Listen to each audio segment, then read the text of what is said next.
Well, we are in the Food City kitchen talking about grilling today. Enjoying warm weather with family and friends often means grilling season, and utilizing a grill can be a simple tool to make a delicious and even a balanced feast. The flavor, texture, and color of grilled foods is related to that concentrated heat source. So understanding the science of grilling can really help us to optimize that flavor.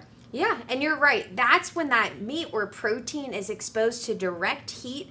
There is a little bit of that science going on that we want to help navigate today. And one thing we talk about is when this protein is exposed to that direct heat, there's going to be proteins that start to degrade and naturally break down over time. They actually release sugars that cause this beautiful browning effect. And we have ways that we can manipulate that to make it richer in flavor and color. And we're going to go through some of those tips today, right? Awesome. That sounds good. So one technique to try is dry brining.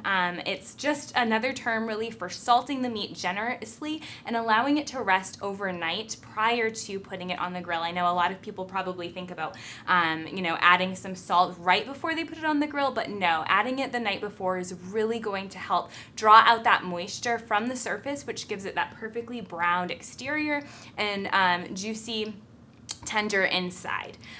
If you do prefer to do a marinade prior to grilling, aim to introduce antioxidants. So those are going to be your herbs, they're going to be garlic and stuff like that. And marination, while it's often thought to, help impart flavor, it can really help to tenderize a protein as well. Absolutely. And I think some of the things we want to talk through today, we're going to teach you how to make a marinade. Super simple. And marinades are typically thought to be enzymatic or acidic, and that's going to affect the texture of our meat or protein or vegetable a little bit. Acids are found in things like vinegars, yogurts, wine, citrus, or we can use that enzymatic base, which is going to be things like papaya, what is the other one? Ginger and pineapple. And that's going to add a little bit of flavor, but it's actually also going to interact a little bit with that protein. Exactly. So by pairing enzymatic or acidic base with oils, herbs, and spices, you'll tenderize and flavor, of course. Adding an oil-based marinade is particularly beneficial for grilling fruits and vegetables because it's going to help to prevent it from sticking to the grill. I know I hate that. So grilled produce can add an abundance of color and, of course, vitamins, minerals, antioxidants to any meal. Yeah, and a general rule of thumb, just some things to keep in mind. If you're going to be making this for grilling for your family, we generally think for a half of a cup of marinade, that's equal to about a pound of meat, seafood, or protein that you're going to be utilizing. So you want to help me make a really simple one today? And of course, you just brought up a great point about the fat to help prevent sticking. Fats are also going to help with absorption of fat-soluble vitamins. Yeah. So today we're using an olive oil or an avocado oil, and we're doing about a fourth of a cup to start out with. Yes, so I'm going to add that right in.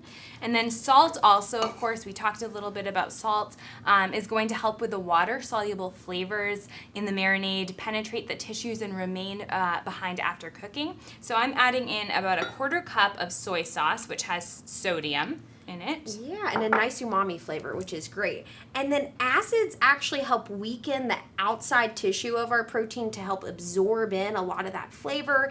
And then an acid also is going to help balance out our salt. So a little bit of citrus or lemon juice is really going to add a little beautiful punch. Yeah. And that's about the juice of one lemon I added in. Absolutely. And then, of course, enzymes. We talked about enzymes that are going to help to break down that connective tissue in the meat, mostly on the surface. So I'm going to add just a little bit of ginger. We're getting our enzymes from ginger here. It's going to bring a lot of flavor and punch as well. And it smells really good. It smells really good. And then the final thing, we kind of have our basic of chemical structure, but now we want to infuse that flavor. Mm-hmm. So aromatics, dry seasoning, herbs. This is really where you can make this marinade your own. And we have a couple things. We have some fresh garlic going in. And a little bit of parsley, a little bit of greenery to add to that. Some low sodium seasoning over there if you wanted to add pepper, really anything you like to have on hand. Yeah.